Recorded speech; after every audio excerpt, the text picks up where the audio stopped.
Hi, welcome to another episode of the Carolyn Glick Show.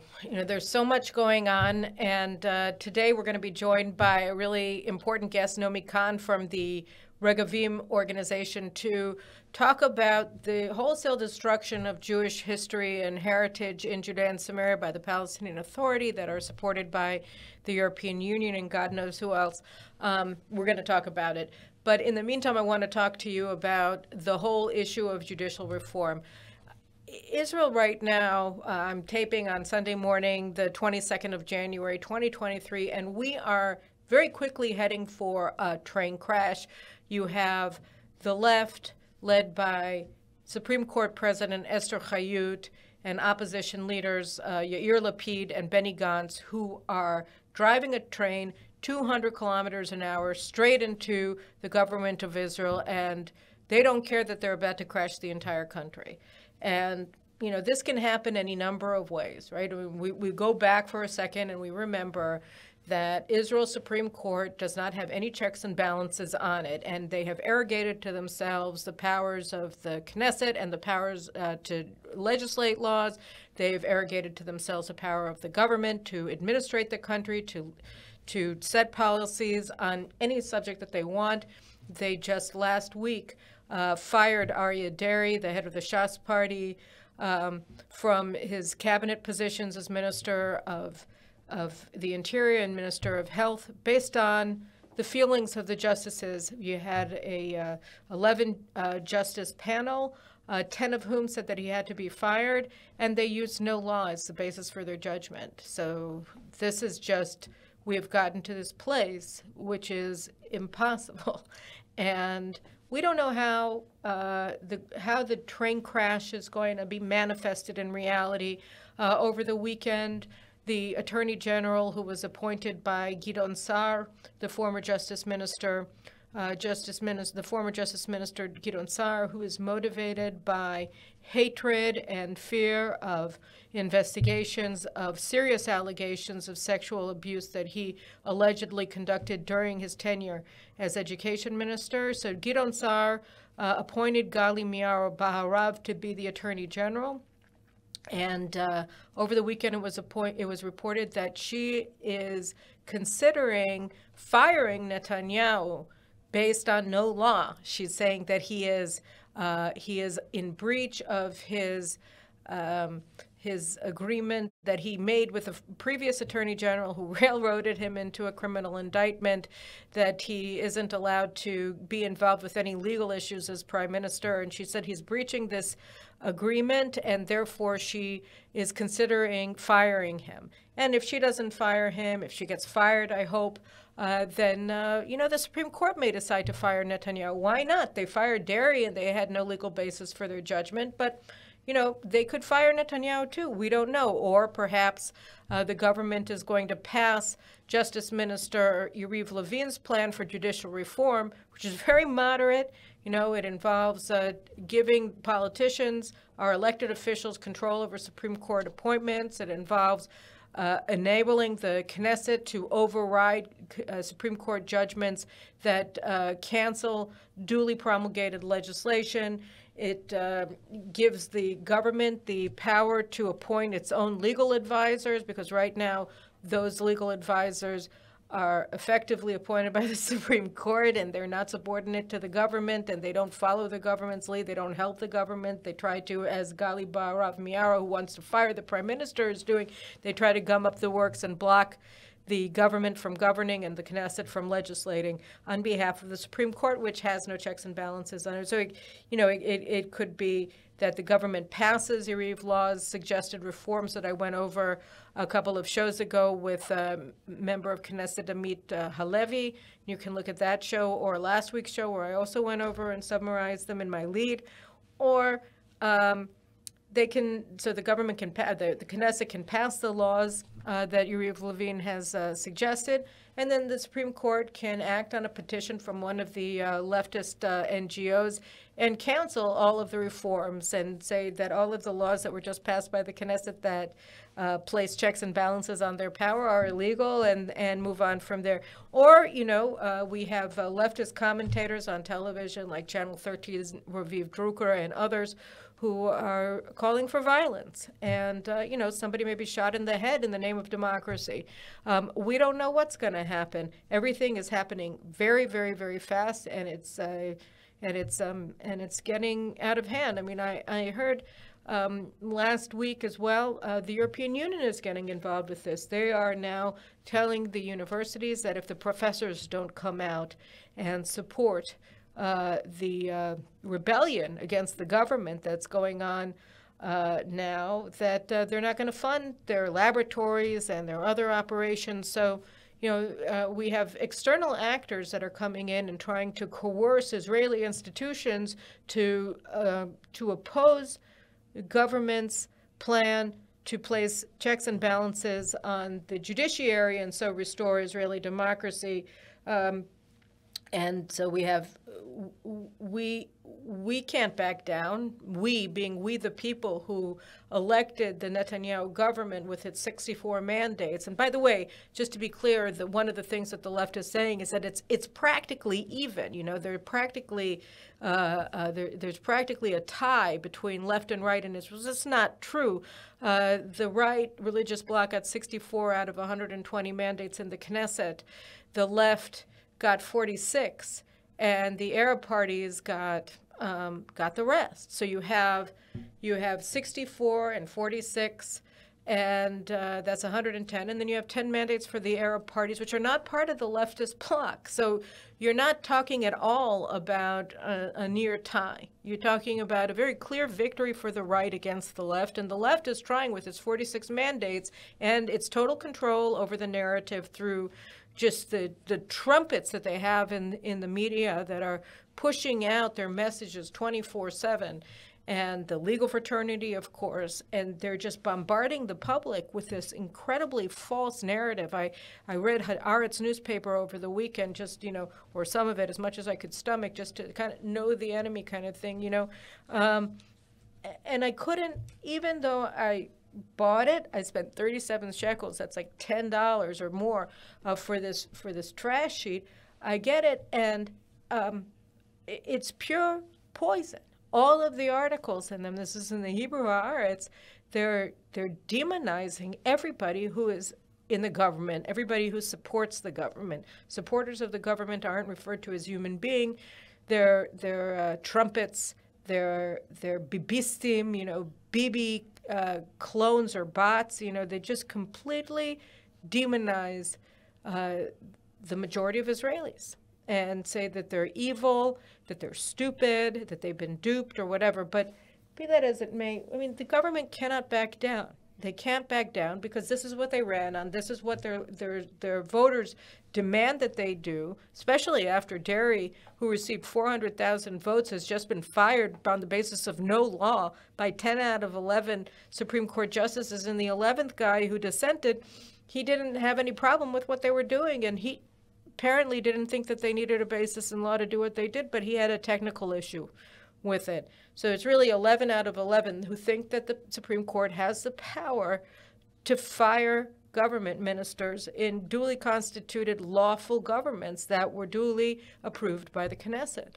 So there's no way that the government can back down. And basically then you have not only the European Union that's trying to coerce the universities into all getting involved with bringing down the government, you also have really, I would say, important people in the American Jewish community, like Alan Dershowitz, who was on this program about a month ago debating the issue with Professor Avi Bell, and he's constantly praising the judicial system here in Israel, even though now on a daily basis you see that these people are acting like pyromaniacs, throwing lit matches into a pool of kerosene and trying to light this country on fire.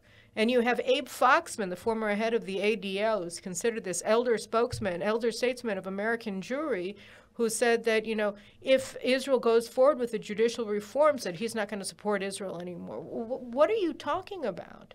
Are you guys serious?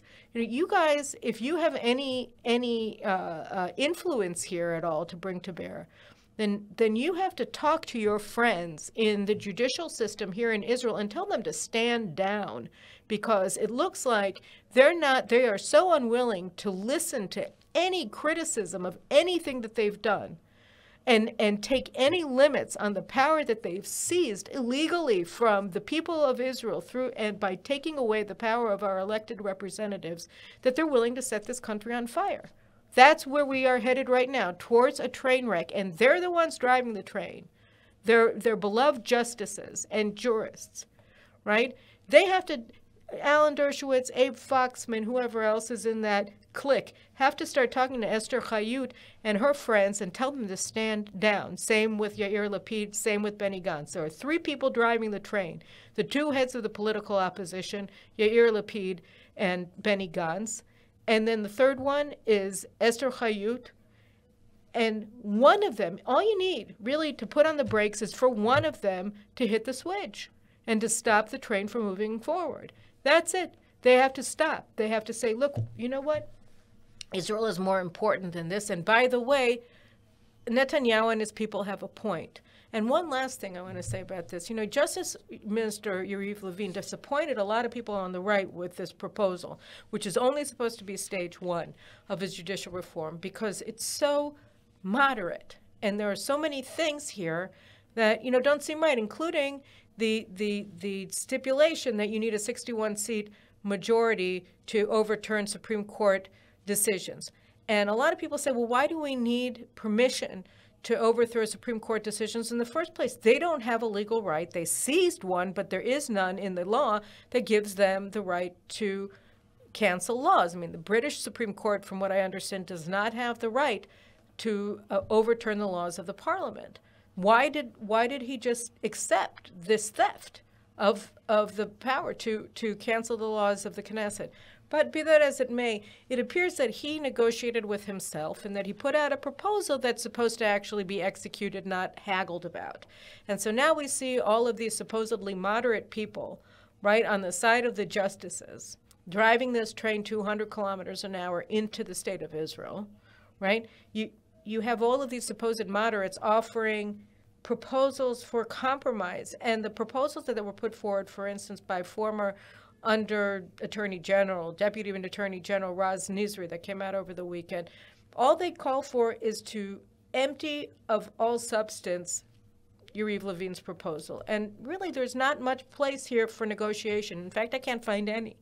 So this is another problem. So you can say that the execution or the presentation on the part of the government may be problematic, but be that as it may, what he did was put forward an incredibly moderate proposal for judicial reform in Israel that would put minimal checks and balances on the power of our imperialist judiciary.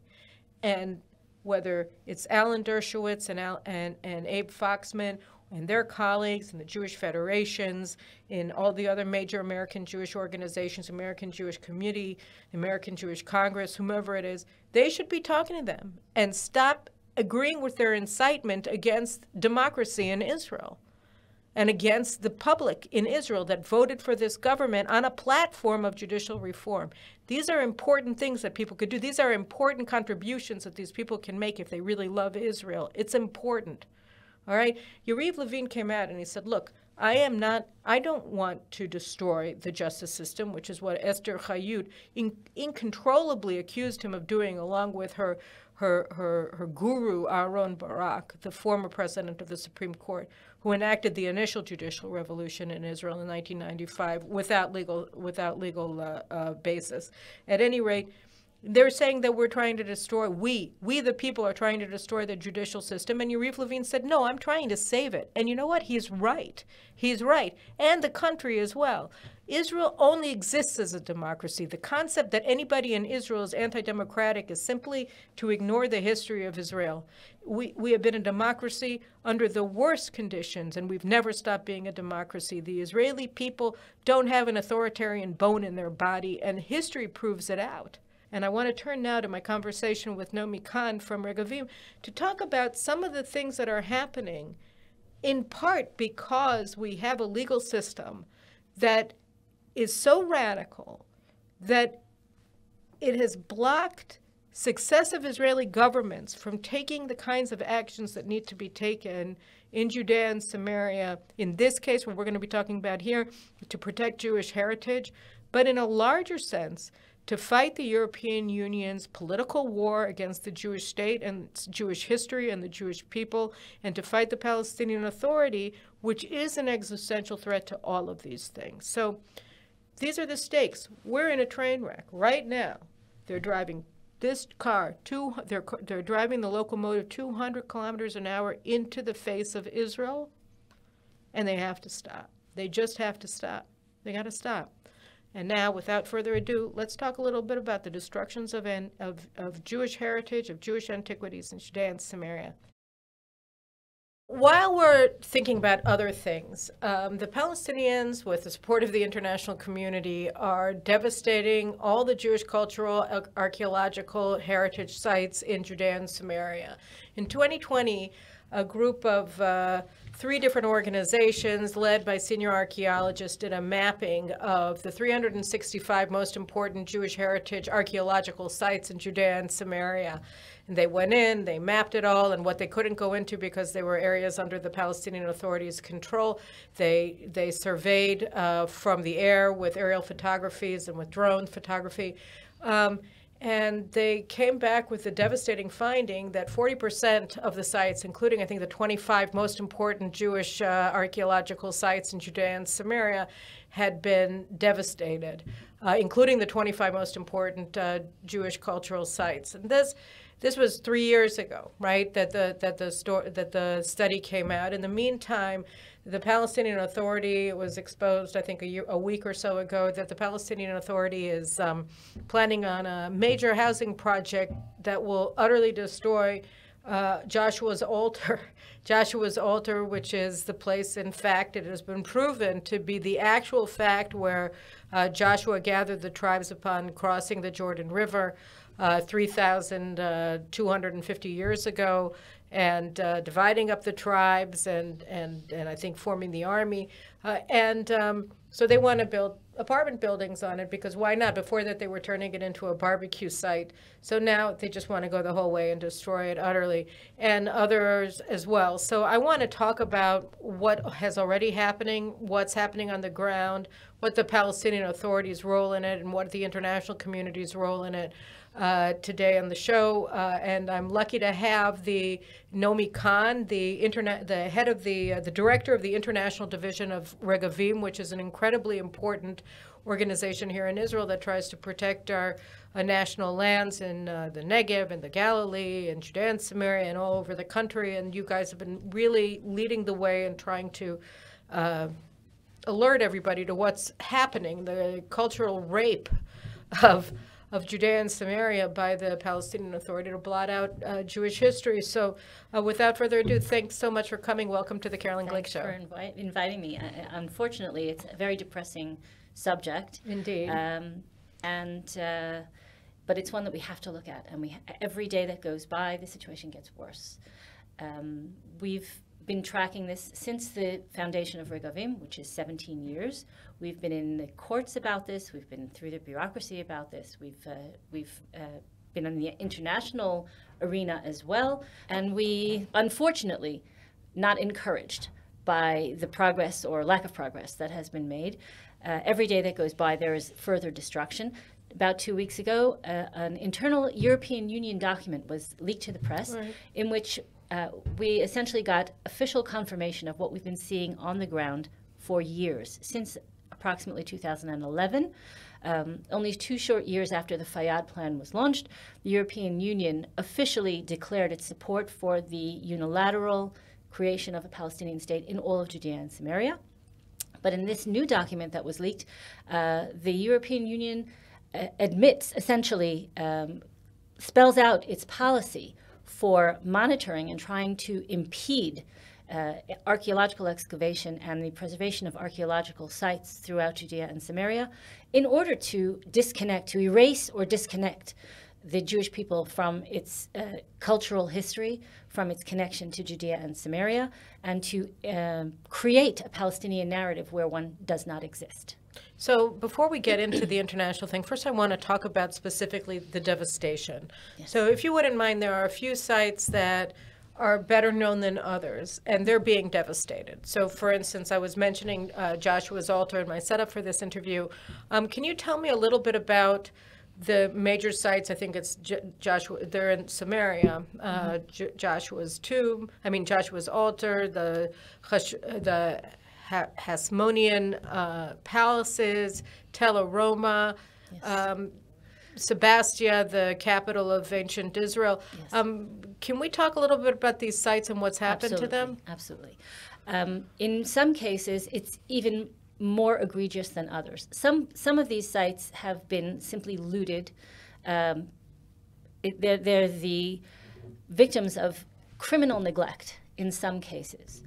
In other cases, the Palestinian Authority has taken an active role in decimating or really vaporizing these sites altogether.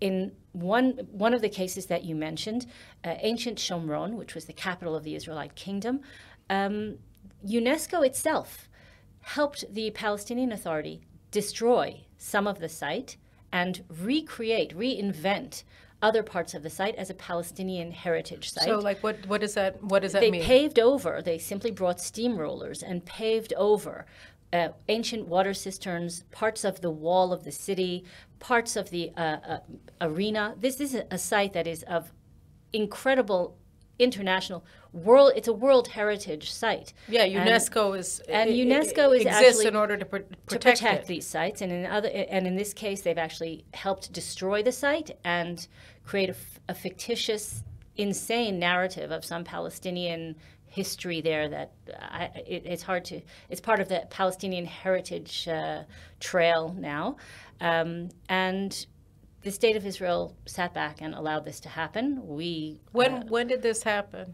2019. 2019. We've been making noise about the whole issue for years, and the civil administration. So is ancient Shomron then destroyed now? No, or? It's a massive site, which parts of it are destroyed, parts of it are now paved over. Parts of it, every time I go there, I see that there are less and less of the columns in the ancient arena that are still standing. They are building on parts of the site. They built a whole Palestinian visitors center on part of the site. This is Sebastia. Shomron, yes. Shomron. Depending on what you call it. But it's widely known as Sebastia. Right. Yes. And that's where they have like this huge 5-story high flag. Correct. And the flag is actually standing on part of the ancient city, which the problem is the way the Oslo map was drawn. And in many places you'll see this. A, B, C, all of these divisions create a morass of a web of impossible administration. And the civil administration would rather just give it over than argue about it.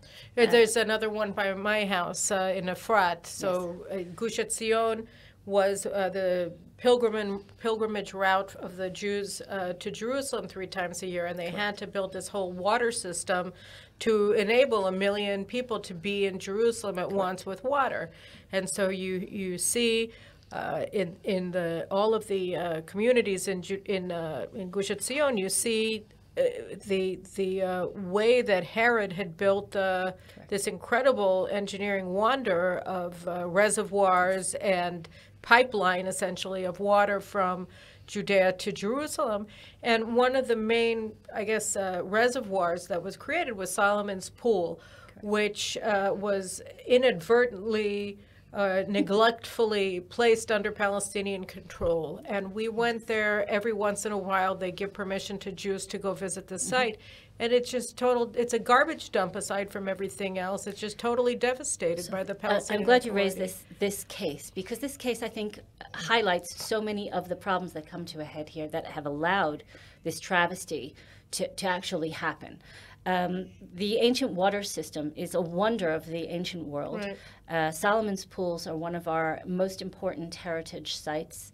It supplied water not only for the pilgrimage, but gave water security to Jerusalem. Jerusalem has historically always had a problem right. securing its water supply. And the ancient water system has been decimated both by official Palestinian Authority work and by insane private pirate type of activity that the civil administration should have stopped years ago. One of our earliest cases, the Beit Fajar quarry, the largest illegal quarry in Israel, grows all the time. We've been in court over and over and over again about this. It's thousands of dunams big already, totally changing the countryside and destroying the ancient water system in its path. We've gone to court, I don't know, at least 3 times, 4 times. It's been going on for years and years. And what you have here is a combination of the civil administration's complete non-enforcement of the law. And it's an environmental catastrophe. It's a historic catastrophe. It's a political catastrophe. And the state of it, and the court says, well, there's enforcement priorities. The civil administration is a military body, and therefore we're not going to get involved in enforcement priorities. So we will have to trust the civil administration to do its job when it finds the time to be appropriate. And in the meantime, despite, and this is true in many, many of these archaeological sites, despite numerous court orders that should have frozen the situation on the ground, the civil administration has turned a blind eye while the Palestinian Authority simply waltzes right through all of these orders and continues to build, or builds even at a faster pace in order to simply take over. And then retroactively, the civil administration applies to legalize or to recognize all of this catastrophic construction that goes on.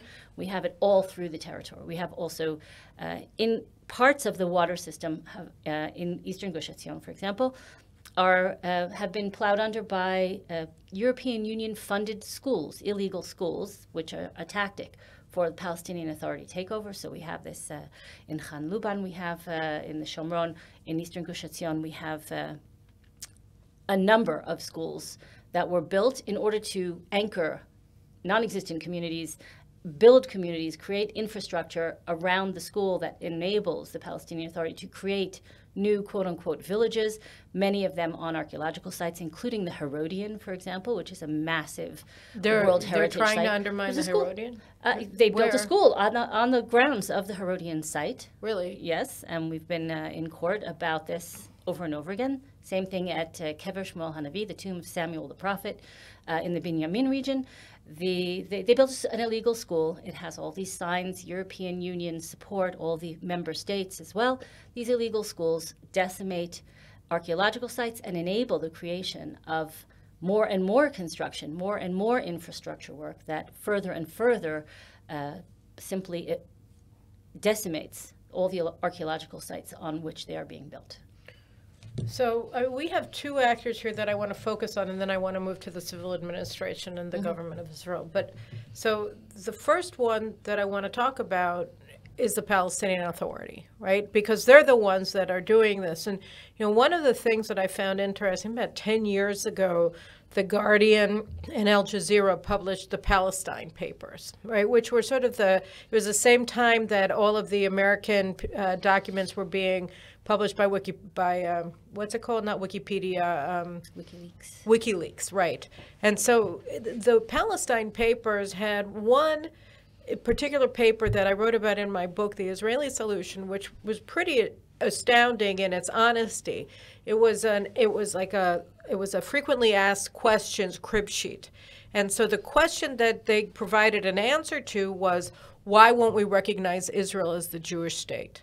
And they said, if the answer that the Palestinians provided themselves, which was an internal document of their negotiating department, and it said, if we acknowledge that Israel is a Jewish state, then we're going to have to acknowledge that the Jewish heritage in the West Bank, in Judea and Samaria, and then it's going to it's going to lead to a discussion that will require us to acknowledge that the cradle of Jewish civilization is in fact Judea and Samaria. And then obviously what it didn't say was that it will point out that there is no Palestinian heritage in Judea and Samaria. So you have this idea that what we have to do, and it's also in the PLO charter, that is to deny the historical link between the Jewish people and Judea and Samaria and Jerusalem, and we've seen all of the massive assault on the Temple Mount by the Palestinians going back, for 25, 30 years. It goes back 100 years. Right, but I remember the Palestinian Authority, Yeah. specifically the Palestinian Authority, their destruction of the Temple Mount since really was established in 1994. And so you see that, how does this play out in terms of both the erasure of Jewish history and as a deliberate policy of the Palestinian Authority, and then the invention of a fake history that they attribute to themselves? It's a very carefully engineered program that has full European support. I want to get to the Europeans in a second. Let's just talk about the Palestinians The Palestinian first. Authority identified this issue from day one. As a matter of fact, in the Oslo Accords, although there were either 11 or 13, I apologize, I don't remember which, I believe it was 13 specific sites of Jewish heritage that were placed in Palestinian Authority hands because they're in areas A or B. The Palestinian Authority at the time, the PLO, before the Palestinian Authority was actually constituted, gave its commitment to allow full access, full research, preservation, protection of these sites. Of course, they're the first ones that are decimated. You have ancient synagogues, you have and all sorts of very, very important archaeological sites that are in areas A and B that have been completely wiped off the map.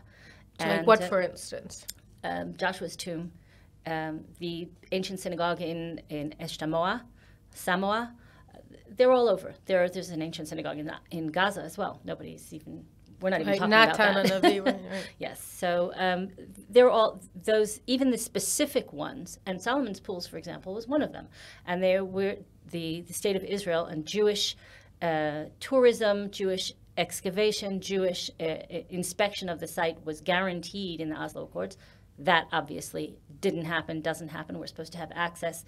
Every once in a while, with an army escort, they allow some people into Solomon's Pools these days. It's every few years at this point. Right, we went a couple years ago. And it's not happening. They as in almost every other aspect, actually every other aspect of the Oslo Accords, the Palestinian Authority from day one did not respect or uphold any aspect of those commitments, even when it was involved in World Heritage Sites. This is a very, very carefully constructed program of destruction. You can see, as a matter of fact, from the example that you brought from the Joshua's altar, the entire area around it, in areas that are under Palestinian control, it's empty. There's no reason for them not to be building in places where they're not going to destroy thousands of years of physical historical record. But they are specifically building on areas that will destroy that historical record. It's worse than ISIS because here the international community is supporting it. And it's something that the state of Israel, I believe under any system of law, is required to at least protest. Right. At least protest, and not a word. Well, I was in the talks about archaeology with the Palestinian Authority when I was on the negotiating team during my military service, and we brought in Amir Drury. I remember it was one of the most dramatic things I was involved in because the representative of the Religious Affairs Ministry had inadvertently given the Palestinians control over Samuel's tomb. And I called up Amir Drury at midnight and I said, look, this happened. You have to fix it, And he drove all night long. He just got in his car. As soon as he got off the phone with me, he drove all night long. He showed up in my office at 6 o'clock in the morning. And he said, when are we meeting? And he sat down and he got control back because we had to, and he wrote together with the legal advisor of the Israel Antiquities Authority the archaeology agreement. And like you said, it makes all these stipulations. But in the end, what we saw exactly is that the Palestinian Authority, everything that they were supposed to get, they demanded, and everything that they were supposed to preserve, they did. They completely breached. They've been in material breach of the Oslo Accords since the minute that they were implemented on the ground by Israel, and nothing ever happens. And in a way, you can kind of understand the IDF wanting to avoid a confrontation about this, because they have to worry about terrorism, they have to worry about suicide bombers in Jerusalem, they have to worry about 100 different things. Absolutely, which is why we believe that the military is not suited for these tasks, and why the civil administration should be relieved of duty from things that it has absolutely, as a military organization, I mean, the police doesn't, right? I mean, one of the things that it has in the Israel Antiquities Authority law is that they established a special unit of the IAA that's responsible for fighting the theft of archaeological sites. And they have police IDs because the police in Israel are not equipped to understand how to handle the theft of archaeological sites. But there you have the black hole of Judea and Samaria, in which there is no law. There is no there is nothing. Aside from no enforcement, the only law that is actually enforced there is Jordanian law. Now, I would point out that even under the Jordanian archaeological law, which Israel is required to uphold, even if you consider Israel an occupier or whatever you want to call Israel in Judea and Samaria, it is required to uphold the law and to protect these sites. Jordanian law gives the Israeli government tools to do this. Under Jordanian law, the state of Israel not only is required to protect these sites, it has the right, even if land is proven to be privately owned, it has the right to preserve, to purchase, or to lease, or, what's inferred from that, also to simply expropriate land that is that has archaeological finds on it that are being abused. So owning even privately owned land. Well, in Israel, that's the case. Correct, but Jordanian law has the same. Unfortunately, it's simply not enforced.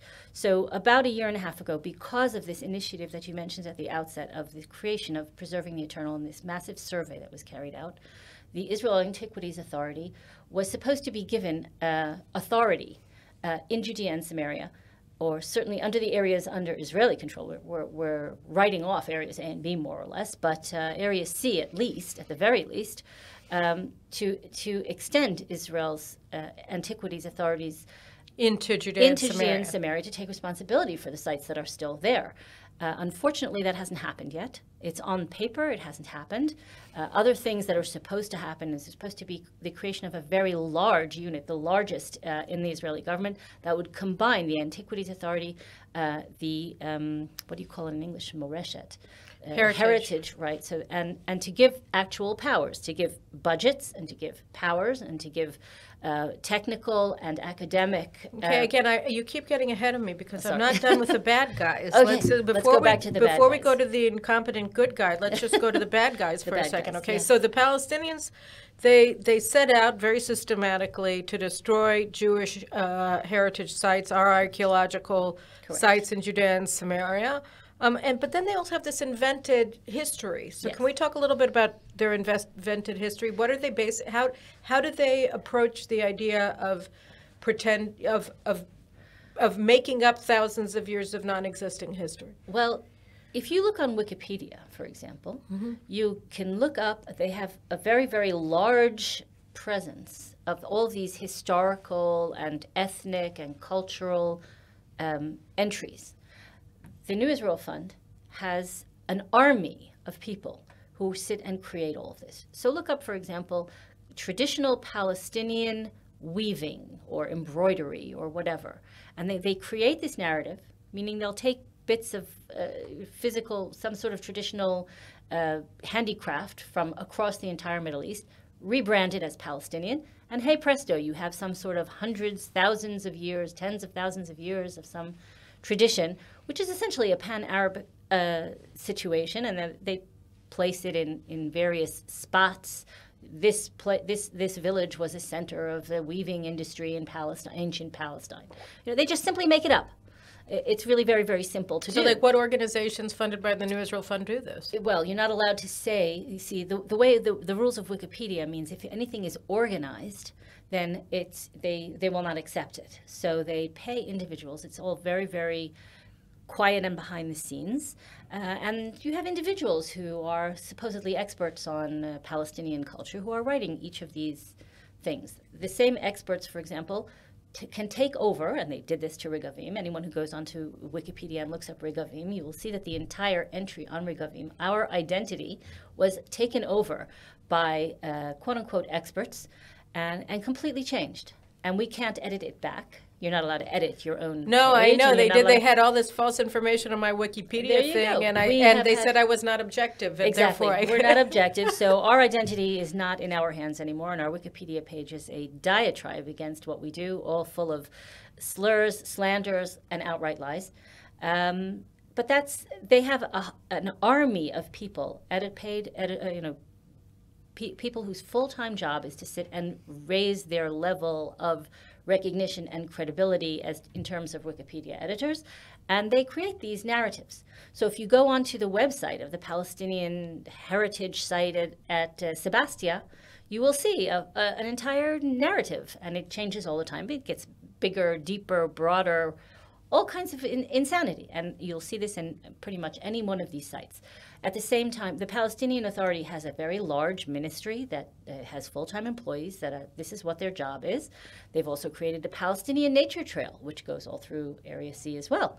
All sorts of things. They've renamed some of the flora and fauna. So you have new Palestinian names for things that they will certainly never use the real name. Jerusalem pine has now got some Palestinian name. And various birds and all these things. They just create a new narrative and put it up on the internet, and it gains traction. And then they have something to refer to. So they create their own echo chamber, and then they echo it. And their echo chamber is enormous. It's enormous, and it's very, very well funded. And unfortunately, many important organizations on the international stage are more than willing to accept it. Well, there it is. It's in the public domain. This is fact, because somebody wrote it in Wikipedia, because somebody put up a big sign at Sebastia with the UNESCO emblem, and there was a whole ribbon-cutting ceremony, and there's a visitor center that is funded by European concerns. It therefore becomes fact. So let me just talk a bit about the European Union, and I also want to get into the Biden administration on this, but the European Union here is doing something that is sort of, by its very nature, annihilationist in terms of Jewish history. Yes. I mean, they are funding the erasure of their own history. I mean, it's Correct. also Roman history. I mean, it's European, Judeo-Christian. It's Judeo-Christian heritage Yes. of Judea and Samaria, and of the land of Israel, Jerusalem as well. And I saw that there are all of these organizations, even now, that are saying that, and I talk about it a little bit in my lead for today's show, but that the European Union is now saying that, first of all, they won't fund any archaeological research by Israelis in Jerusalem or in Judea and Samaria. It's a very old story. That has always been the case. Not only will they not fund, they will not, most international academic or peer-reviewed journals are controlled by that kind of money. The UNESCO and the very large organizations that are clearly anti-Israel. And so researchers who work in these areas can't publish their work, in which case you're essentially wiped out in academia. You don't publish, you don't exist. So all of these things are So is that very the starting careful. point that you would take, that with the excavations themselves, or where would you even start Europe's journey to annihilate the record of the Judeo-Christian heritage of the land of Israel? What would be a good starting point for this, for people to just sort of delve into what is in fact now the case very openly, especially with the publication of this internal EU document? I would say I can send you links. There are enormous numbers of very renowned Israeli archaeologists whose work has never been published outside of Israel for this very reason, and it's always rejected. When you look, for example, at even popular platforms, Biblical Archaeology Review and other places, they will show finds or excavations, for example, at the Hasmonean palaces and the fortresses. They'll show a shot of it, but they won't take a wider angle view to show all the massive Palestinian Authority housing projects that are happening right on the site. It's simply blocked out. So the state of Israel needs to speak. I know you keep talking about Israel, but I need you to talk to me about the European Union. No, the European Union is funding all of this. The European Union funds the Palestinian Authority, sends them engineers, sends them support staff, and if you look on the internet, you will see it's called spatial plans for Palestinian communities in Area C. And they send experts and help plan the entire state of Palestine in all of Judea and Samaria, covering all of Area C. And they fund it, and they send, and you can go out any day of the week and you will see UN and EU experts and equipment and support staff, engineers, surveyors, all of these things. They're all out in the field helping to create the state of Palestine on Area C, including Area C, Areas A, B, and C, but all of their resources are poured into Area C because A and B they take as already. They've already pocketed it's a done them. deal, right? So Area C is really the focus of all of it, and their massive, massive investment in infrastructure, in construction, in Area C is simply to take over, and that will include rebranding or reinterpreting archaeological sites, but it's much more convenient to simply plow them over. And they help the Palestinian Authority do this by funding massively. If you look on their spatial plans for development of Palestinian communities in Area C, you will see that they are well aware. They list in each area plan how much of it is taken up by archaeological finds, how much of it is taken up by existing Jewish communities, how much of it is taken up by roads, how much of it is in nature reserves, how much of it is in IDF training zones, how much of it has Israeli army bases. And they don't care. They simply plan right over it and fund the Palestinian Authority's gradual. How much money are we talking about? Billions. Billions, tens of billions. And how much do you think they've already spent?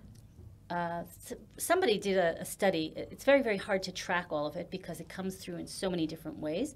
But can you give me two ways that it comes through? It comes also through certain member state embassies that they have discretionary funds for their embassy here in Israel, and those fund all sorts of things. It comes, almost all of it, as humanitarian aid, nutritional aid, support for threatened communities, comes as education, support for schools. They simply create these schools. Support for indigenous farmers. That means they create massive water systems, steal Israeli water, create water systems in order to enable, so that they can enable the creation of villages, quote unquote, because they need a water source. So all of these things come from different, let's call it budgetary lines. We're talking billions of dollars, billions of euros every year, tens of billions.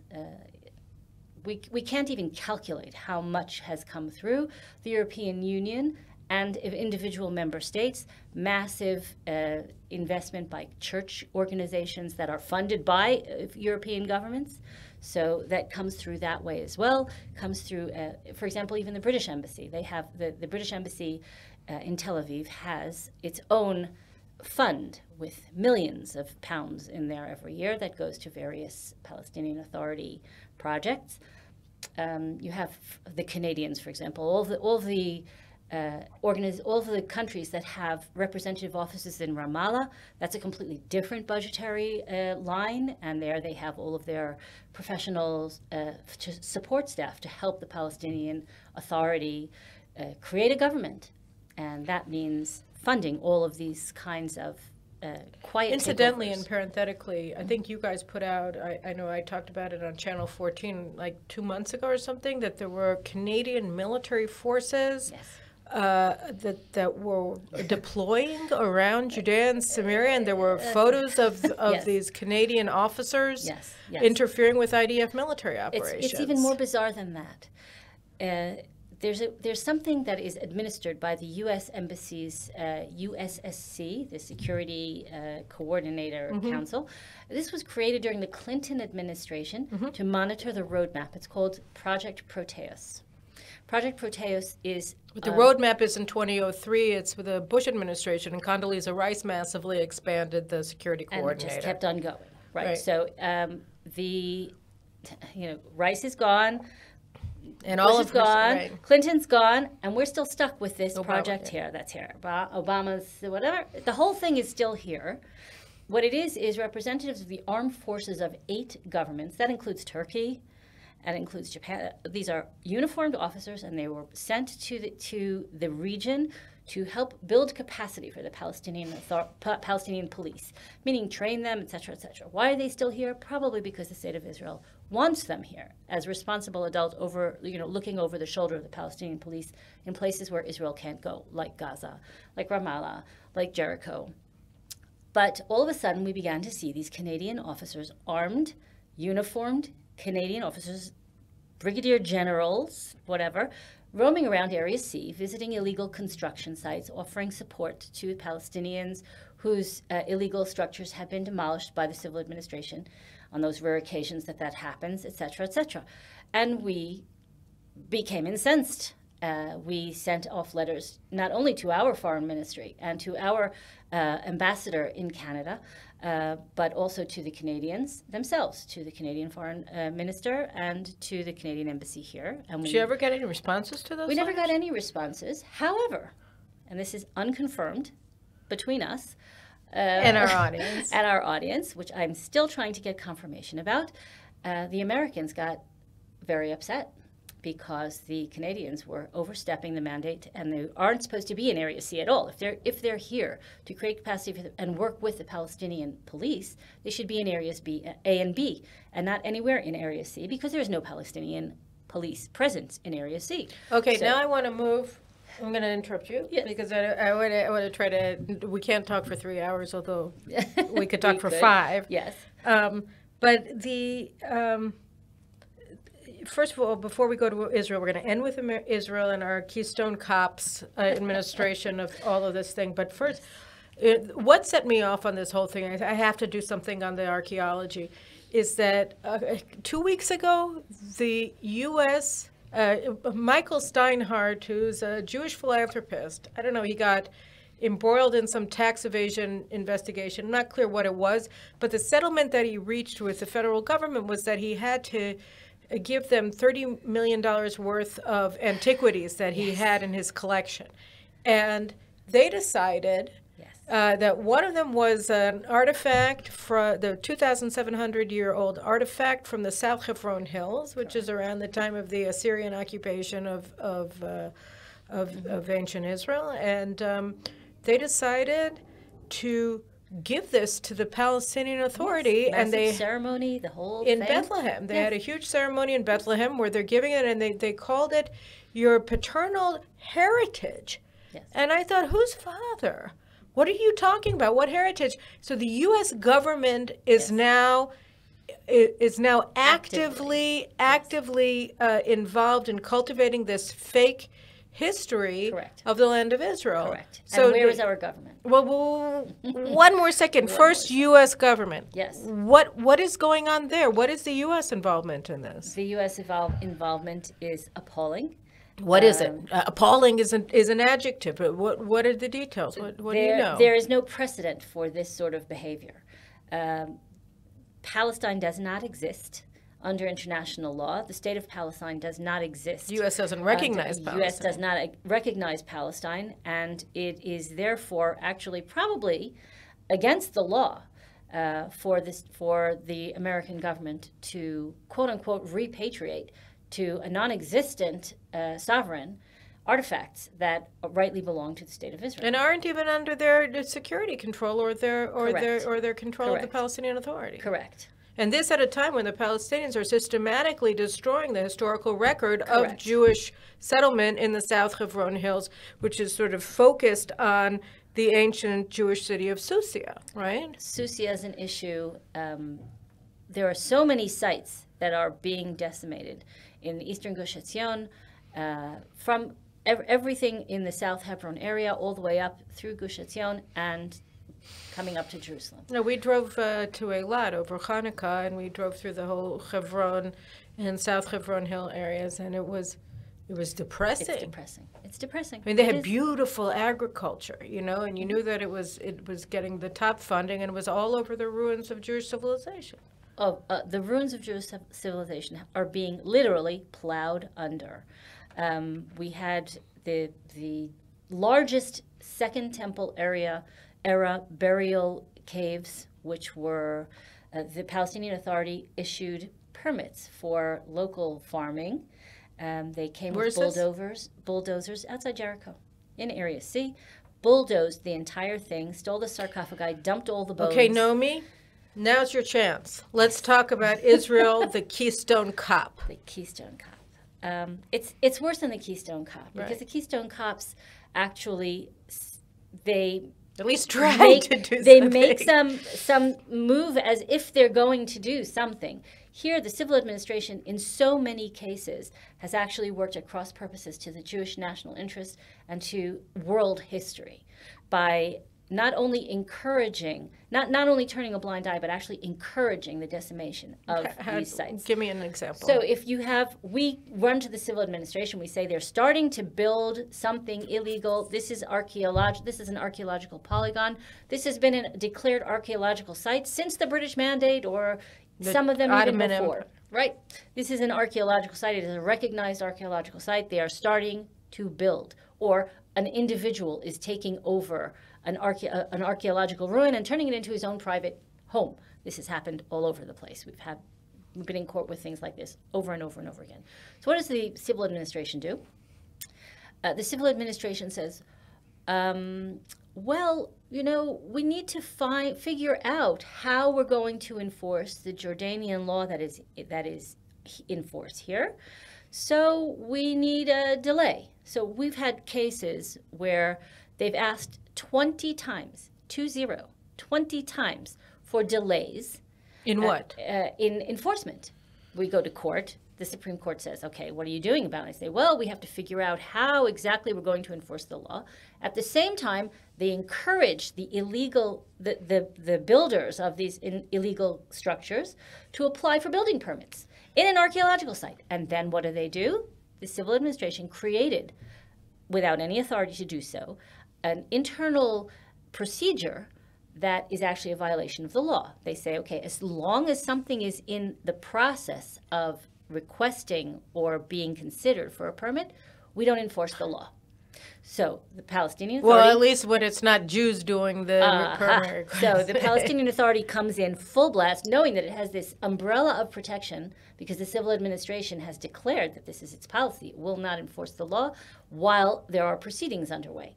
So they continue to build, they continue to destroy and the civil administration are the ones who tell them, okay, so if that is rejected time and time again. So and the government passed this decision in 2019 to move control over antiquities in Judea and Samaria from the staff officer in the civil administration for archaeology to the Israel Antiquities Authority, and that hasn't happened. Hasn't happened. If it happens, what would it mean, and how would it work? This whole unit has now been created.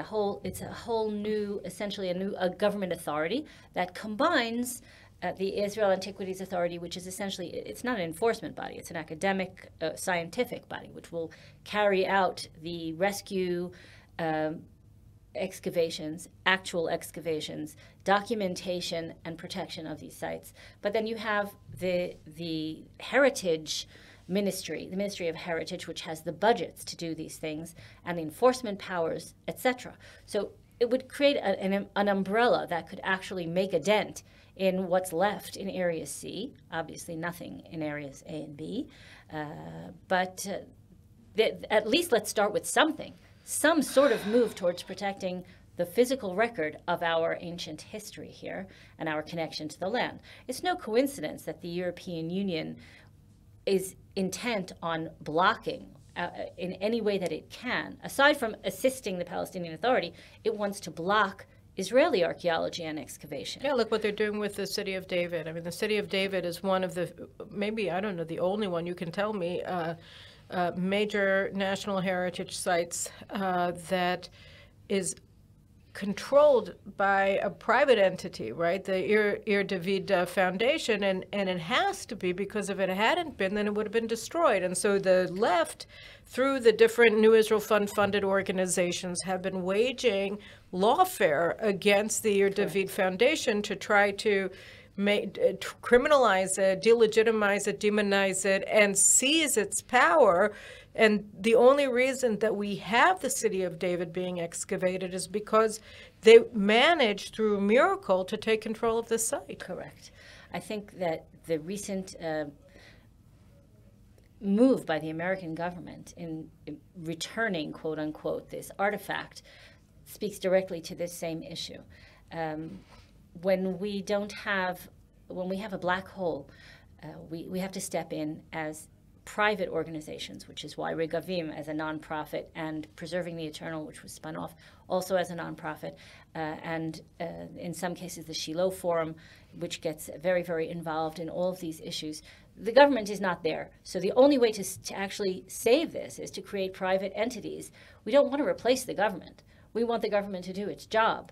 But when the government isn't doing its job, then we need things like Ir David. We need things like Ateret Kohanim. We need things like all of these bodies together. Now, the Jerusalem municipality in a lot of places here should be filling in all of this.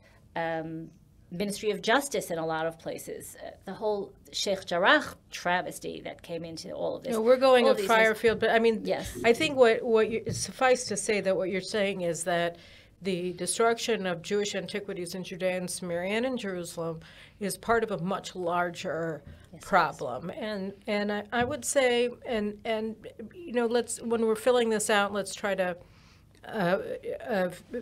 fill the holes in what I'm saying. I would say that the problem is threefold. You have the Palestinian Authority that is deliberately the destruction of the Jewish historical record in the land of Israel as part of their effort to deny the right to exist of the Jewish state and the existence of the Jewish people in our history, as set out in this frequently asked question that they were asked, and why don't they accept that Israel's a Jewish state?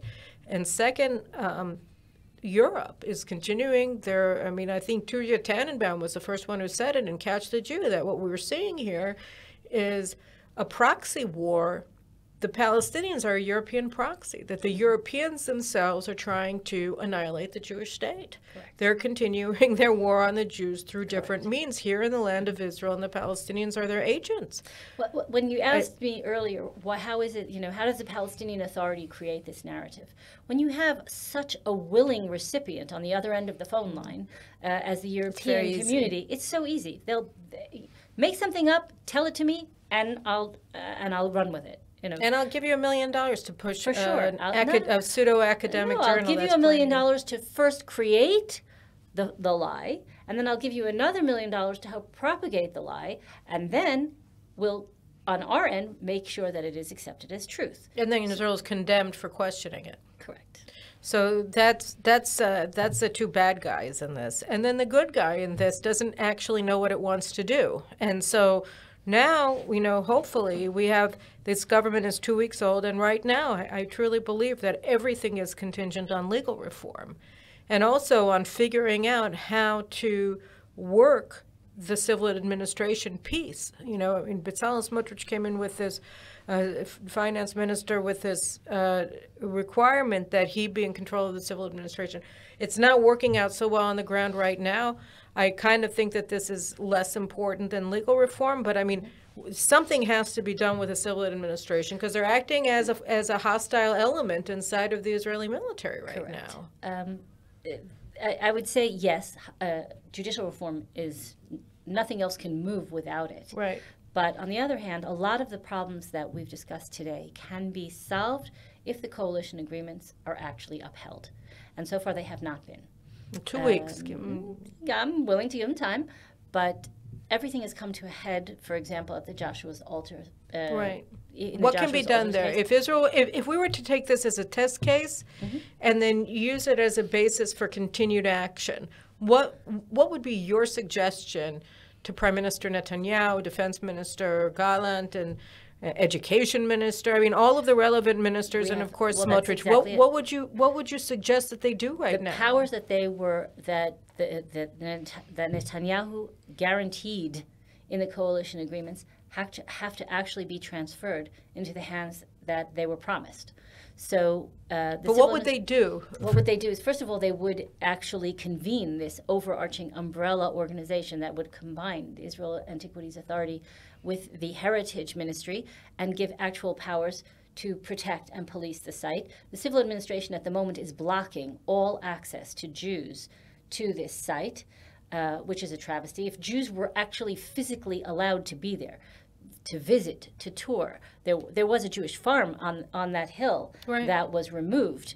A Jewish presence there would help to protect the site, and this is a proven fact. There's no, so Jewish presence has to be not only allowed but encouraged, and I think that the same model can be used in other places where so that you have continuous guarding of the continuous presence, guarding, and that comes with a lot of other things. That would mean that there would be security. That would mean that there would be surveillance. That would mean that there would be at least a military presence to protect the Jewish community, because there's going to be pushback. We know very well the Arabs aren't going to welcome a Jewish presence there with open arms. But this has been going on for far too long, where the civil administration simply, in order to maintain quiet, which is what a military organization, what a military branch does, it's much easier to keep the Jews off and to allow the Arabs to do whatever they want, rather than the other way around. It's to me like we got to get some cojones. Yeah, well, that's always been the problem, hasn't it? It has. Israel has rights. These rights should be supported. Certainly in these cases of archaeological sites that are being decimated, they should be supported by every forward-thinking country in the world. And even if they are not, Israel has the duty, both to the Jewish people and to world history, to protect these sites, no matter what it takes. I couldn't agree more. I mean, that's what we have the country for. Correct. All right. Well, listen, Naomi Kahn from Regavim, thank you very much for joining me on this show. And guys, look, there's a lot of work we have to do here. There's no question about it. But, with people like you and Regavim, and hopefully with this government, we're going to be able to protect these sites and not allow the Europeans and the Palestinian Authority to blot out 3,500 years of Jewish history in the land of Israel. So thanks so much for being here, and we'll see you again soon. Thank you. And we'll see you guys next week.